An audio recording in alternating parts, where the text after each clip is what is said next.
So, about 2 months ago, I ended up posting my finished and incomplete mock-ups of the Iron Factory anime girl mold as other Seekers, and as other assorted versions of the Seekers they have announced, and those that I was doing the recoloring into.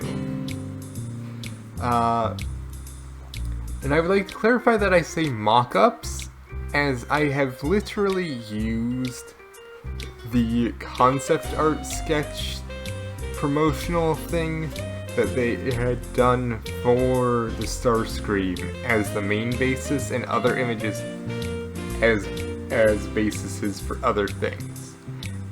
So I do not wish to necessarily call it, not necessary. I don't exactly want people to think I'm trying to call this art or necessarily my own work. Just especially when it's mainly just the coloring that I am up to. Think kind of like a very overly convoluted Digibash.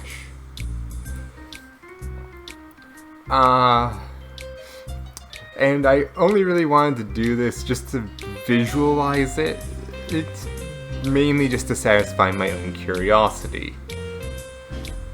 Also, I normally don't use this program much. The one that's making the mute talk when I talk. I'm only currently using this because I've put off making videos for a good long while, and trying to end up have sort of a semi-animated style, like how Pointless Hub does. That would take me even longer, when this is probably going to take me a lot more editing than I normally do anyway. So as such, admittedly slightly lazy of me, but I am using this to speed up my ability to get this out a bit quicker, since I've already...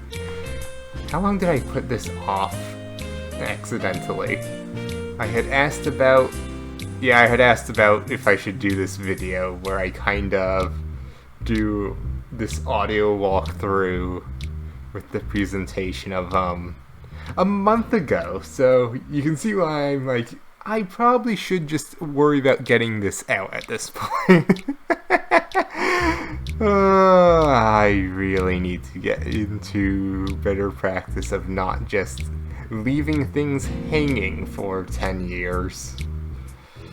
So I will be following the order that I had posted down, which means we start with Hotlink, even though that wasn't necessarily the first one I did. The first one I did was Starscream, but Hotlink was the first one I ended up doing after that. So I had done that because Hotlink is my favorite of the Seekers. So I had a better idea of what I would kind of like to see of a Hotlink of this style, which mainly included having his goggles. I didn't do it, but also maybe like some tools for a tool belt. And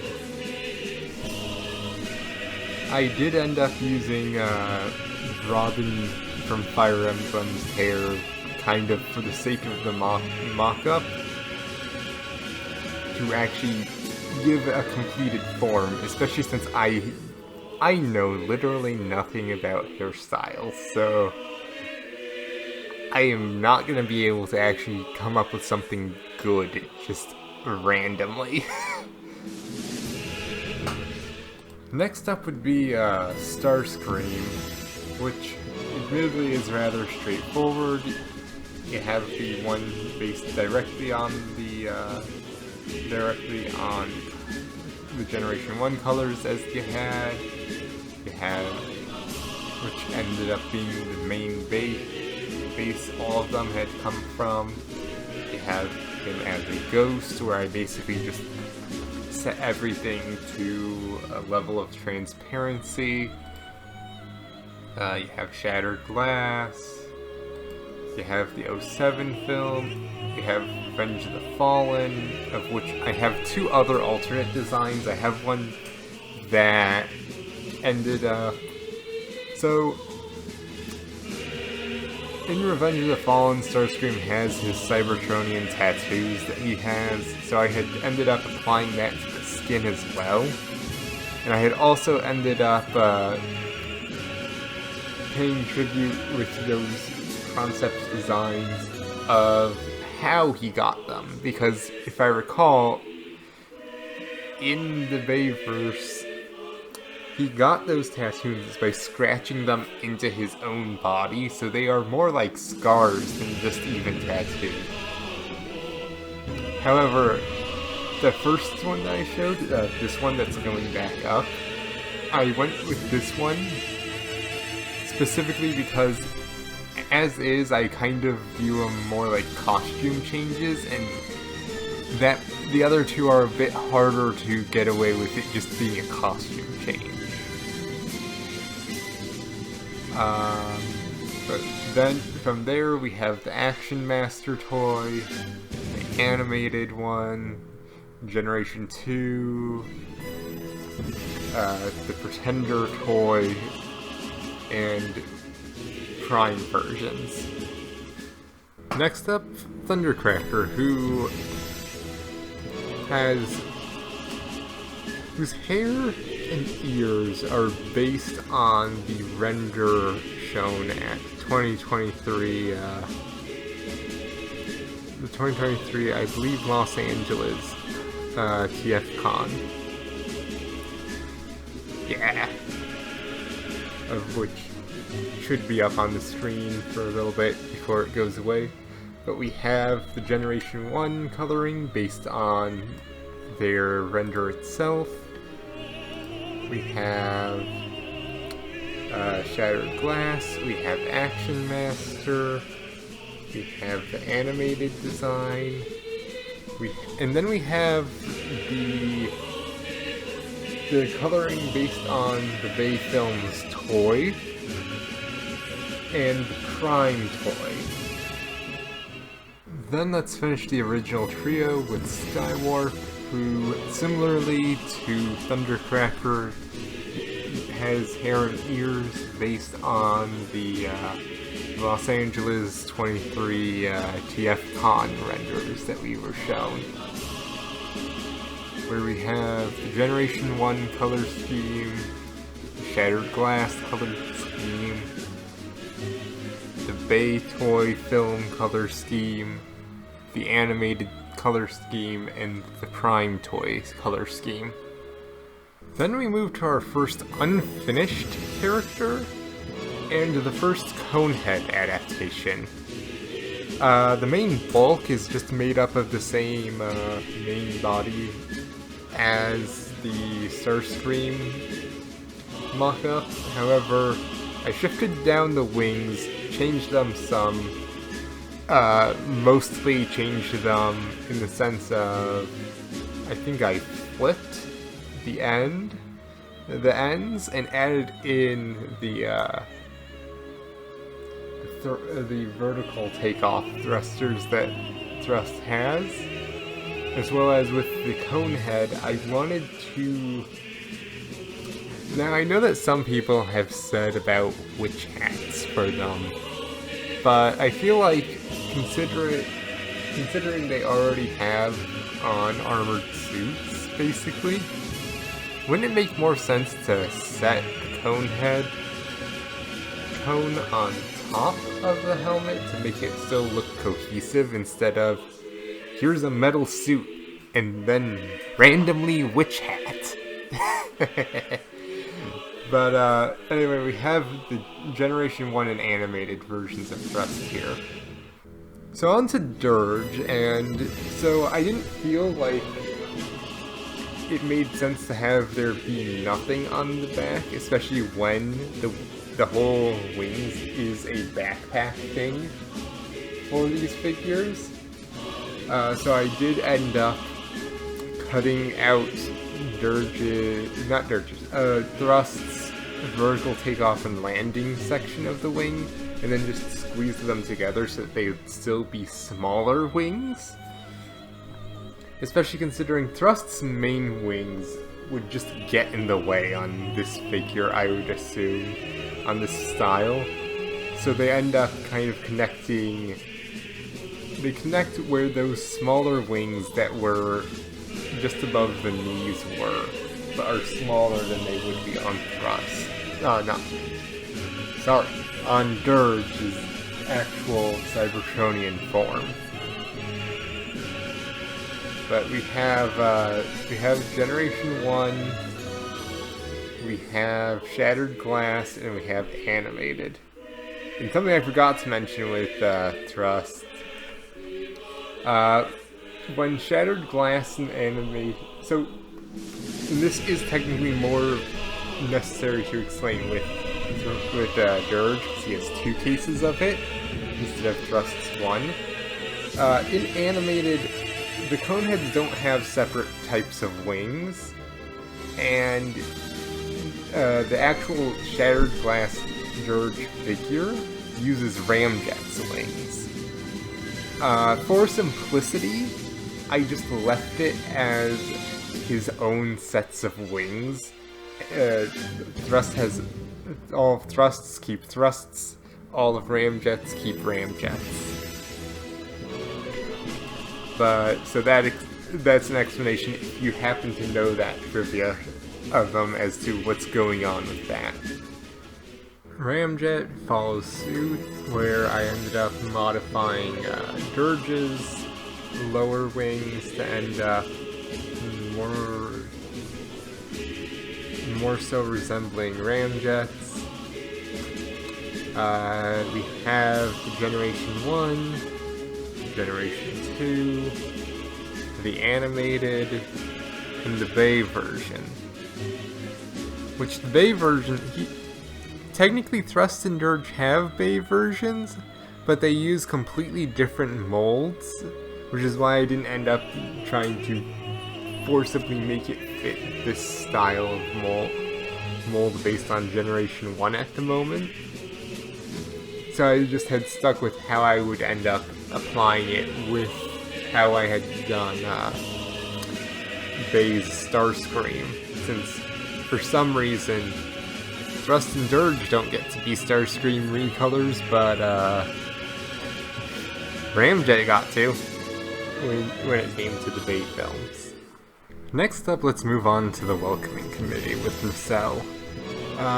So Nacelle is pretty much the same body as Thrust, but with the standard Seeker head. And there is just pretty much one version of Nacelle. I could technically have done his original version, but that version, admittedly, I don't know if that's actually ever been used for him outside of, yes, he's there.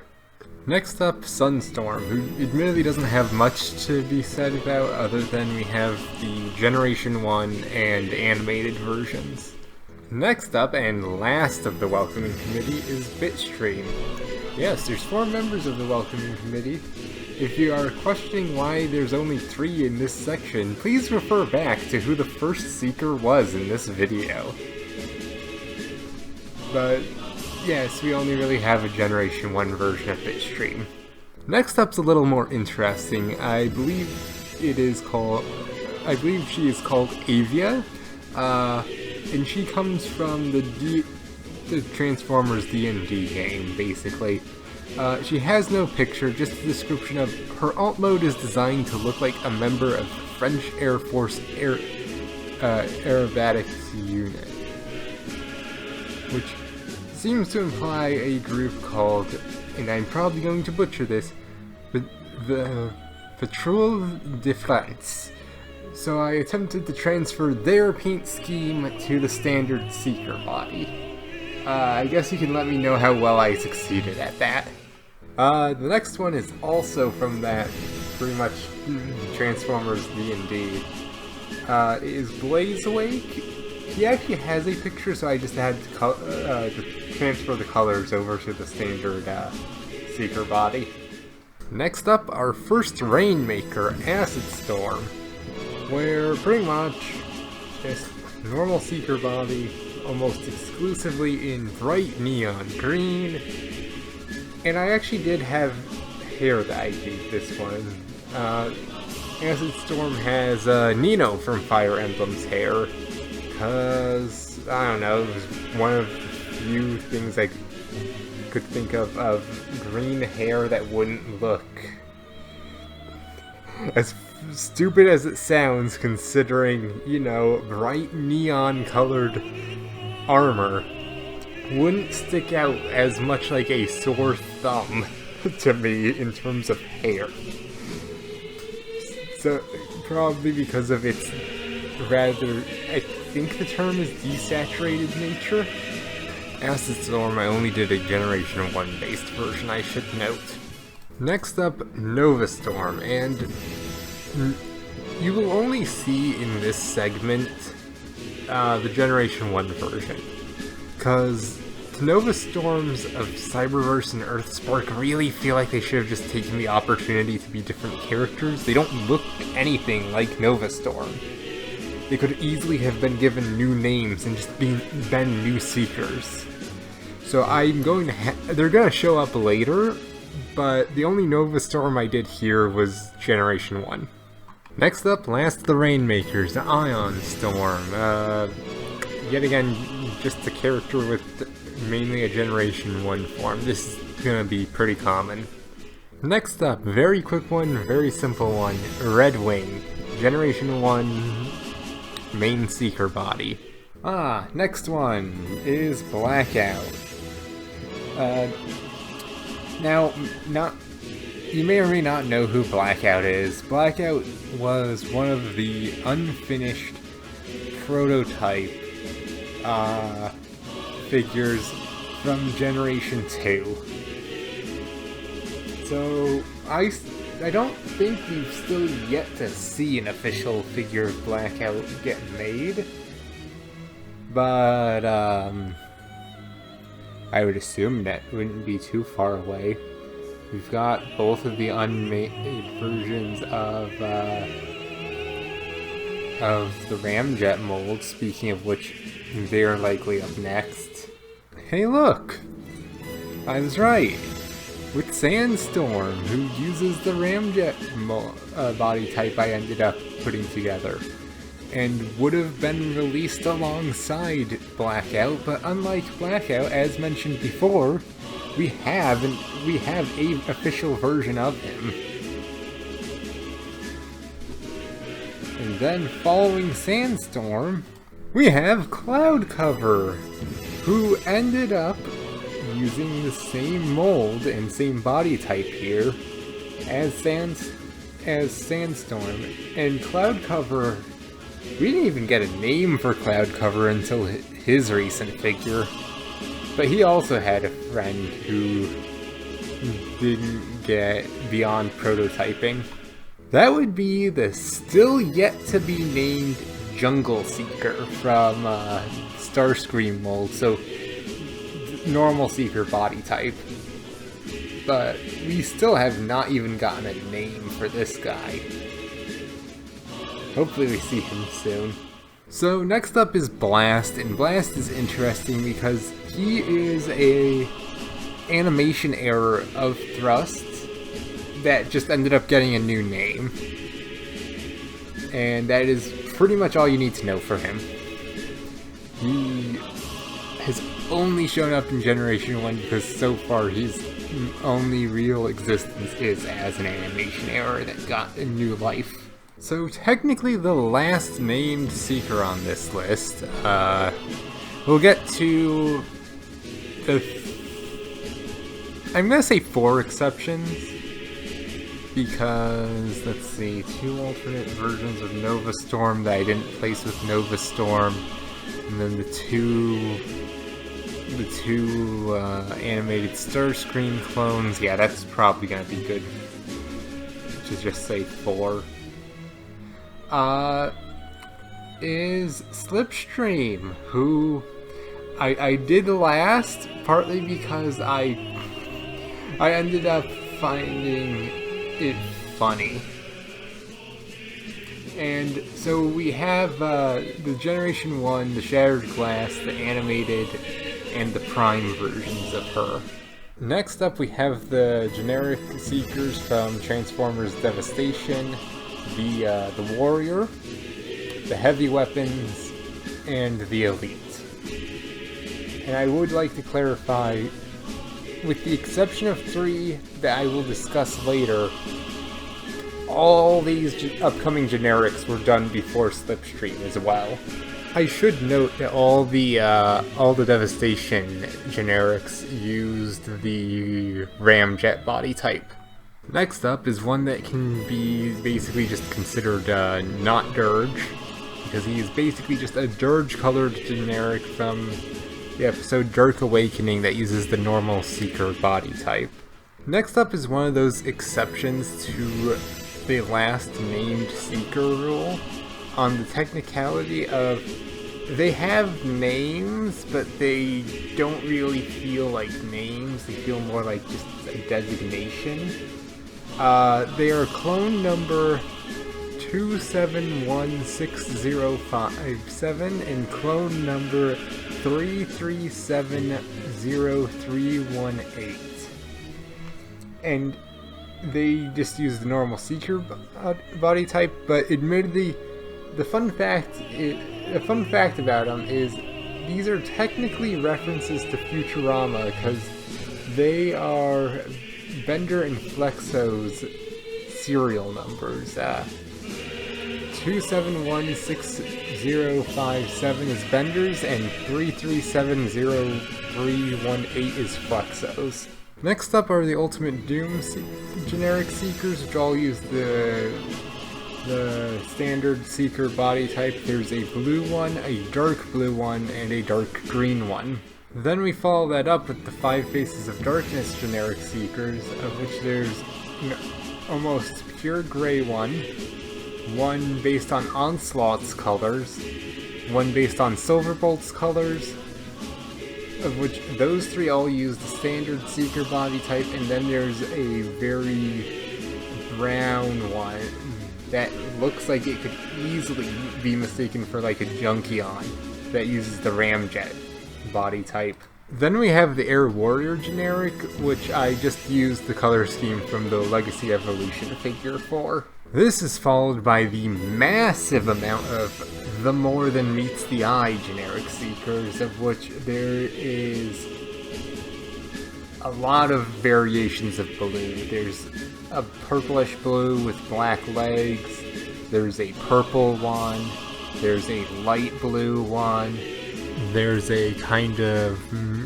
almost teal colored one, there's a medium blue one, there's a desaturated blue one, there's like a palish purple one, you have a very dark blue one, you have another pretty much purple one, you have a purple one with more gray, and then you have a pretty much black one, as well as one that looks very mint flavored, in the sense of you have a lot of white and admittedly a darker green than typically mint green, but looks kind of like a darker mint green. Then we get to the other technically named ones, the other Nova Storms, which I basically treated as just additional generics, of which we have the Cyberverse and the Earthspark versions. These 2 were done after Slipstream, but there was one other that I said I had finished after Slipstream. Since I had done the French aerobatic theme, I decided to do the US equivalent, I think, technically. It might not be exact, but the Blue Angels. So I did make this one, which hadn't ever gone up on the community posts. It is the last one that I've done so far. So, those are all the Seeker mockups I have done so far, and let me know if you would like to give any suggestions in the comments below for any of those characters, what the ears or hair should be, so I can end up later giving community posts of them in finished forms. See you guys next time.